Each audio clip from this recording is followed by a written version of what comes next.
YNABers, my name is Jesse Meekum, and this is podcast number 20 for You Need a Budget, where we teach you 4 rules to help you stop living paycheck to paycheck, get out of debt, and save more money. Today, I will be talking with Mason, a musician, and we will be discussing how his finances are now rocking because he's using YNAB. I'm going to cut right to the interview. Okay, I'm here with Mason Embry. Thanks for coming on the show, Mason. Thanks for having me. Pretty excited to have you on the show, although you're on every show, I guess, because you composed our bump music. So Right, yeah. So thanks for that. I do think it added a little punch to the podcast, so that it sounds good. Well, thank you. Yeah, I appreciate it. So you, by trade, you're a musician. Mm-hmm. How long have you been doing that? Well, I've been playing music professionally since I was about 16 years old, I guess. Oh, and okay. I'm 30 now, so that's a long time. Yeah. And tell me who you said you were going on tour with somebody. I don't remember who it was now, but you mentioned that in an email. Yeah, right now I'm the keyboard player for Lauren Elena. She was the runner-up on this past season of American Idol. Oh, okay. And we've got a tour coming up this winter that I'm really excited about. Are you coming to Utah? I'll have to check our itinerary. I'm not positive, but it's the My Kind of Party tour with Jason Aldean and Luke Bryan. Okay, I'll have to look it up. Yeah, look it up. My Kind of Party. Okay.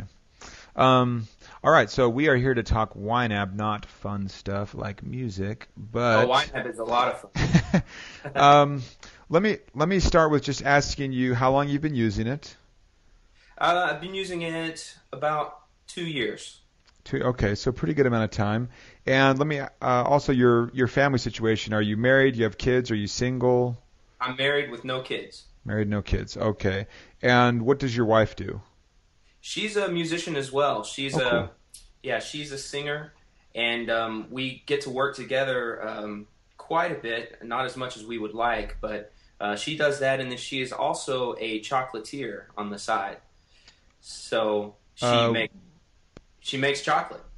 That's awesome. Yeah, it is awesome. And my wife would love that. My wife's not a chocolatier, but she's a chocolate fan. So yeah, right. Most people are. Yeah, very cool. Okay, so you've been using YNAB for 2 years. Describe for me your situation prior to getting going. Stuff you'd tried before. What made you decide to give YNAB a shot? Stuff like that. Mm-hmm. Well, I'm kind of a computer guy, and kind of a detail guy. So I have been trying to keep track of things for a long time. Even back when I was 19, 20 years old. Oh, okay. But back then it was more of an electronic check register, and budgeting really didn't enter into my thought process back then. I just tried to spend less than I made, and I didn't always succeed at that, unfortunately. And then I used Quicken for a few years, and Quicken was pretty good at keeping track of things, but the budgeting was, it was easy to look at what I had done, but it was harder to plan what I was going to do. I see. Okay. Yeah.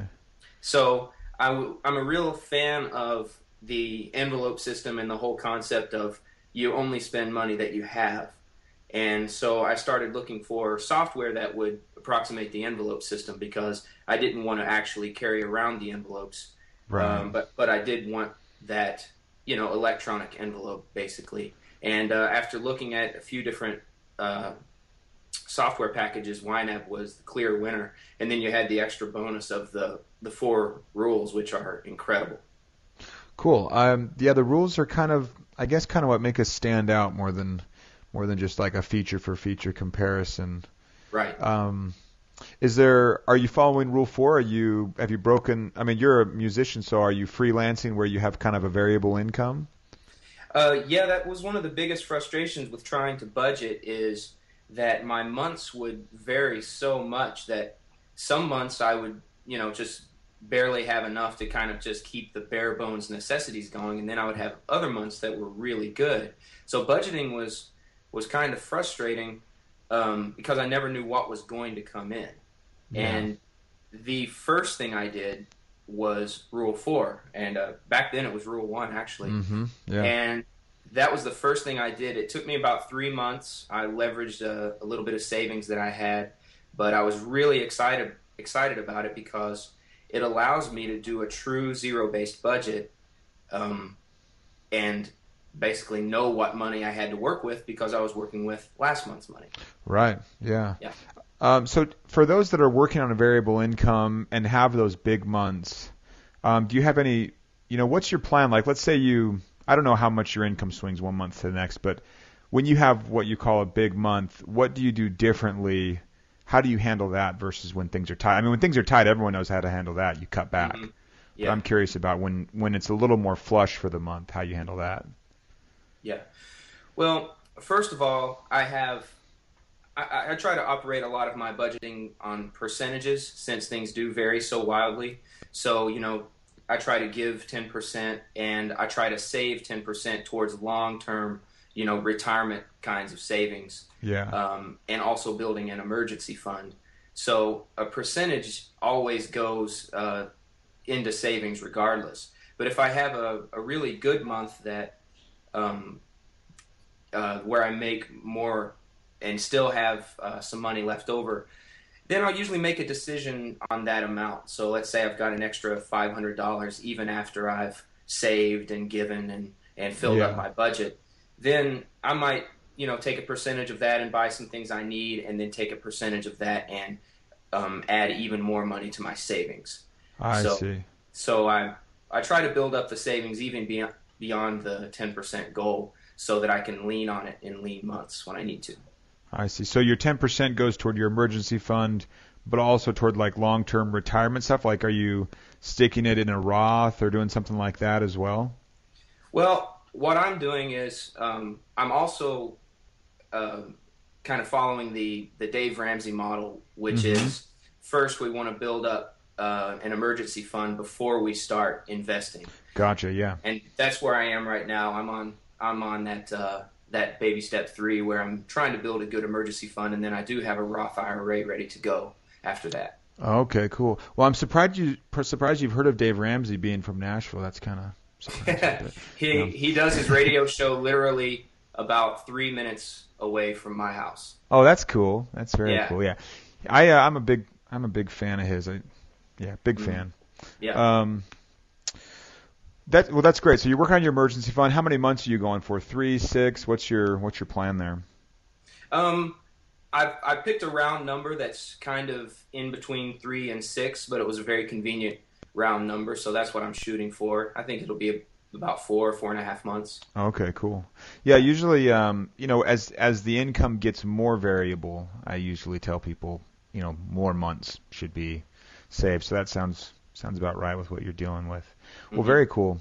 You contacted us a while ago because you were saying that you had friends or family that you were converting to YNAB or giving it your best shot. Yeah, absolutely. So I'm kind of curious, what kind of response have you gotten as you've told different people about it and things like that? People are always really excited about it when they see my system and the way I have it set up, especially coming from the angle as a musician where things are so variable. But then I tell them that you can still have some control over your money if you have the tools to manage it in spite of your irregular income. Yeah. And so when they see my setup, it's a little overwhelming at first because I'm such a detail guy that, I might have a few too many categories and things like that. I see, yeah. But once I can help them see how it works, money comes in, it goes to next month, and then when next month comes, it's sitting there waiting for me to spend. They're really excited about that because it alleviates so much pressure from trying to time a gig to a bill. Yeah. So I've had a great response from people, and I think I've converted at least 4 or 5 people so far. So I'm gonna keep evangelizing. Awesome. Yeah, I love that. I love that. We spread more by word of mouth than any other attempt at advertising we make. So it's always nice to hear that. Have you had anyone object or had anyone say, I just they've tried it and they're like, I can't, they just couldn't stick to it? Not yet. I have had some people say that they're worried that they might not be able to keep it all current and keep it up to date. And my response is that that's just general money management. That's not a YNAB issue. That's a money management issue. You have to be very conscious of the money you have and where it's going. And until you're conscious of the money you have and where it's going, you're going to face financial troubles whether you're using budgeting software or not. Yeah, regardless of the tool, if you're not giving the tool any attention, it's kind of a moot point. Yeah, that's a good point. Well, very cool. Do you have any questions for me about YNAB or anything like that? I don't think so. Okay. Yeah, not anything specific. Very cool. It sounds like you're just doing awesome. And is your wife fully on board? Is she okay with your small dose of OCD-ness that you do with the budget? Well, I'm definitely a little OCD about it, but she's been really good-natured about it, and she's a real genius at taking the amount of money that we do have in whatever category and stretching it to get so much more than I would be able to get. She's really good at finding deals and couponing when she needs to, and so the two of us working together on that worked really, really well, and we were able to pay off a lot of debt in just a couple of years, and YNAB was the tool we used to help us do that. Awesome. What was the last thing you paid off? It was a car loan. Cool. Yeah. Very cool. Well, yeah, congratulations. What's your wife's name? Her name is Deanna.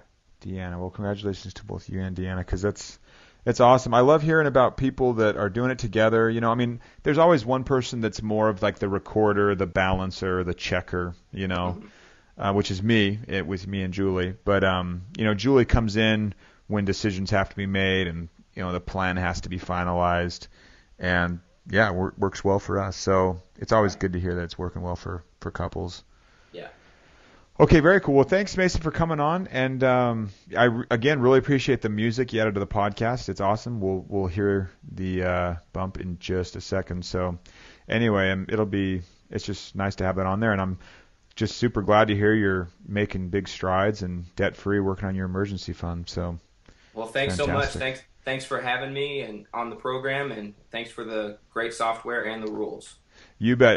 You have a good day, Mason, and good luck on tour. Maybe I will see you in Utah. So.